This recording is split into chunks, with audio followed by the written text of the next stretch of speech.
Bonjour, je suis Cynthia Feltre du blog femmeindépendante.fr et aujourd'hui, il y a une lectrice qui m'a posé une question.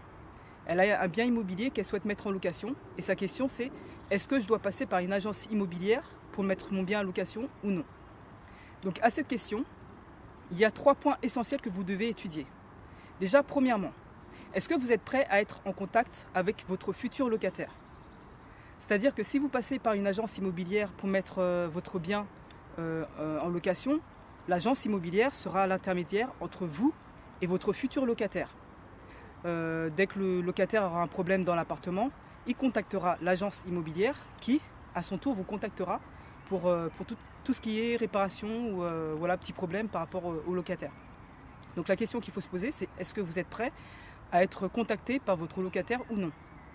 Si ça vous embête, c'est vrai qu'il est préférable de passer par une agence immobilière. Deuxième question qu'il faut vous poser, c'est: est-ce que vous êtes prêt à investir un petit peu de votre temps et à travailler un petit peu? Je m'explique. Quand vous mettez votre bien en agence immobilière, c'est l'agence qui gère toute la gestion locative. Elle va, dans un premier temps, passer une annonce sur le site internet pour vous trouver votre futur locataire. Elle va rédiger l'annonce et prendre des photos de votre bien. Deuxièmement, ce qu'elle va faire, c'est également gérer tout ce qui est dossier. C'est-à-dire qu'elle va voir si le dossier de votre futur locataire est complet, voir s'il y a toutes les fiches de salaire, voir si le locataire a des bons garants, etc. Et elle va vous remettre ce dossier et ensuite vous allez choisir votre locataire. Elle va également procéder à tout ce qui est rédaction du bail. Donc elle va le rédiger et transmettre au locataire qui va le signer. Donc je vous rassure, si vous ne passez pas par une agence immobilière, il existe des modèles de baux qu'on trouve sur internet qui peuvent vous aider justement à rédiger un bail.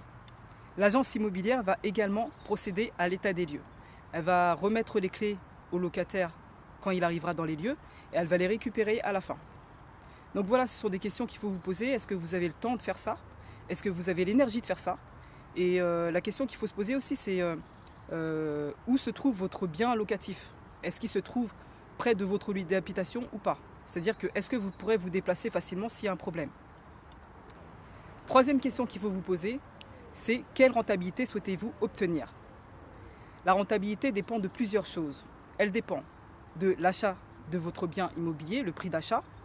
Elle dépend également des revenus locatifs, c'est-à-dire du montant du loyer que payera votre futur locataire. Et elle va dépendre des charges.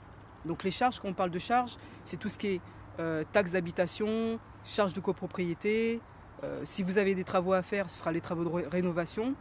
Et notamment, si vous passez par une agence immobilière pour mettre votre bien en location, ce sera les frais d'agence. Ce sera les frais d'agence. Donc ce sont des questions vraiment importantes à vous poser. Est-ce que vous êtes prêt à être en contact régulièrement avec votre futur locataire?